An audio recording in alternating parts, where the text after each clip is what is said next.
warahmatullahi wabarakatuh. Pada materi kali ini kita akan berbicara mengenai fungsi genap dan fungsi ganjil sebagai lanjutan dari materi integral tentu yang sudah kita pelajari sebelumnya. Secara definisi, suatu fungsi akan kita katakan genap jika berlaku f min x sama dengan fx, dan kita katakan ganjil jika berlaku f min x sama dengan min fx. Ini untuk semua X dalam daerah definisi fx. Sebagai contoh, fungsi X kuadrat dan cos X adalah fungsi genap karena min X kalau dikuadratkan hasilnya akan sama dengan X kuadrat. Dan cos dari min X ini sama dengan cos X juga. Sedangkan fungsi X pangkat 3 dan sin X ini kita katakan sebagai fungsi ganjil. Karena min X kalau dipangkatkan 3, ini hasilnya sama dengan min dari X pangkat 3. Dan sin dari min X itu sama dengan min sin X. Pada umumnya, fungsi-fungsi berpangkat genap seperti X kuadrat, X pangkat 4, X pangkat 6, juga X pangkat 0, itu merupakan fungsi genap. Sedangkan fungsi-fungsi dengan pangkat ganjil seperti X, X pangkat 3, X pangkat 5, merupakan fungsi ganjil. Secara geometris, grafik fungsi genap akan simetri terhadap sumbu Y, dan grafik fungsi ganjil akan simetri terhadap titik pusat atau titik 0,0. Sebelumnya dikatakan bahwa grafik fungsi genap itu simetri terhadap sumbu Y. Terlihat pada gambar, pada fungsi genap, daerah yang berada di sebelah kanan sumbu Y bentuknya persis sama dengan daerah yang berada di sebelah kiri sumbu Y. Sehingga kita katakan bahwa fungsi genap simetri terhadap sumbu Y. Sedangkan grafik fungsi ganjil sifatnya simetri terhadap titik 0,0. Di sini terlihat grafik fungsi ganjil bentuknya saling bersilangan antara sebelah kiri dan yang sebelah kanan. Sifat integral tentu pada fungsi genap. Integral min A sampai A untuk fx dx ini akan sama dengan 2 kali integral dari 0 sampai A untuk fx dx. Perhatikan bahwa ini batasnya harus dari minus A sampai A. Tidak boleh angkanya berbeda, hanya berbeda tanda. Contoh, hitunglah integral dari min 4 sampai 4 untuk x kuadrat ditambah 5 dx. Ini x-nya pangkat 2 berarti genap, dan 5-nya di sini x-nya pangkat 0. 0 juga merupakan bilangan genap. Jadi, x kuadrat ditambah 5 ini adalah fungsi genap. Selanjutnya kita integralkan berdasarkan rumus integral yang sudah kita pelajari sebelumnya. Integral dari x kuadrat adalah sepertiga x pangkat 3 dan integral dari 5 adalah 5x dengan batas dari min 4 sampai 4. Setelah kita integralkan, lalu kita substitusi untuk batas atasnya yaitu 4 menjadi sepertiga dikali 4 pangkat 3 ditambah 5 kali 4. Sedangkan untuk batas bawahnya adalah minus 4, berarti sepertiga dikali minus 4 pangkat 3 ditambah 5 dikali min 4.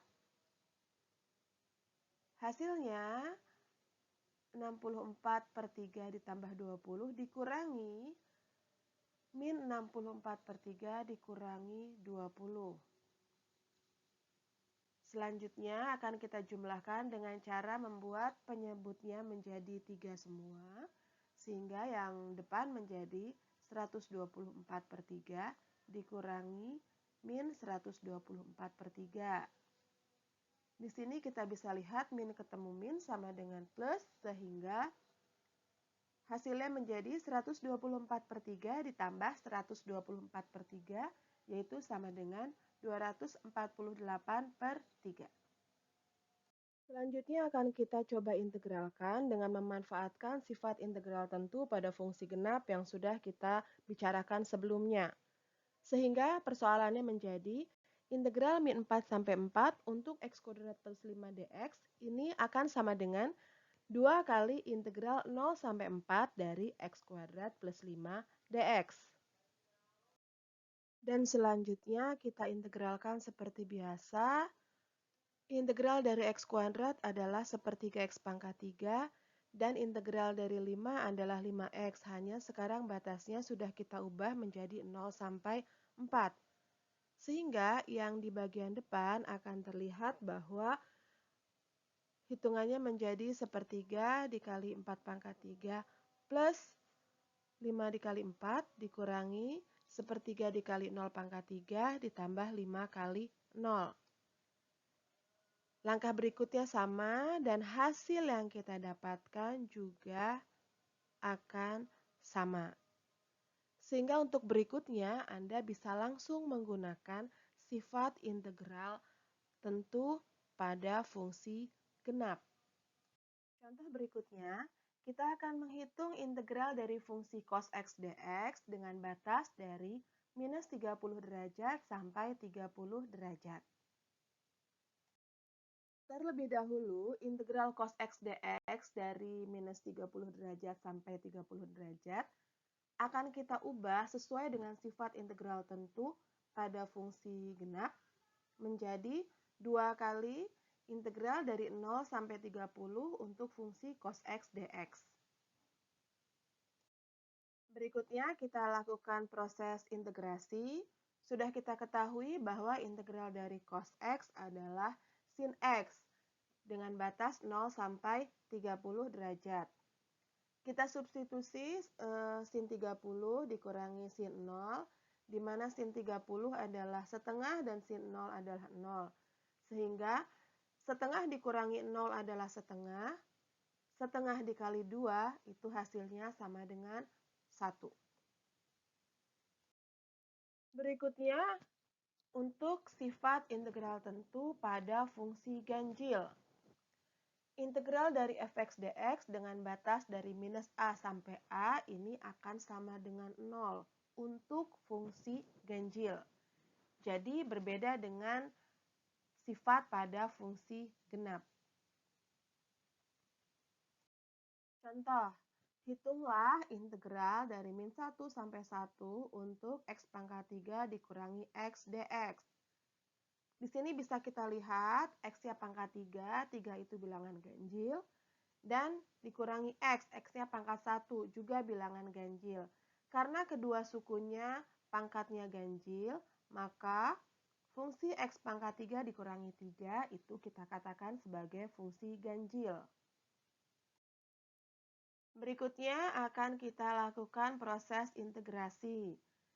X pangkat 3 kita integralkan menjadi seperempat X pangkat 4 dan minus X kuadrat kita integralkan menjadi min setengah X kuadrat dengan batas dari min 1 sampai 1. Selanjutnya kita substitusi, batas atas 1 kita tuliskan di bagian depan dan batas bawahnya min 1 kita tuliskan di bagian belakang. Kita lihat bahwa ternyata bagian depan dan bagian belakang itu sama besar. Sehingga bagian depan dikurangi bagian belakang hasilnya akan sama dengan 0. Dan untuk berikutnya, kalau Anda yakin bahwa fungsi Anda fungsi ganjil dan batas bawah dan batas atasnya sama hanya berbeda tanda, Anda bisa langsung menyatakan bahwa nilai integralnya adalah sama dengan 0. Alhamdulillah, sekian dulu video materi kali ini. Kita akan lanjutkan pada video-video berikutnya. Wassalamualaikum warahmatullahi wabarakatuh.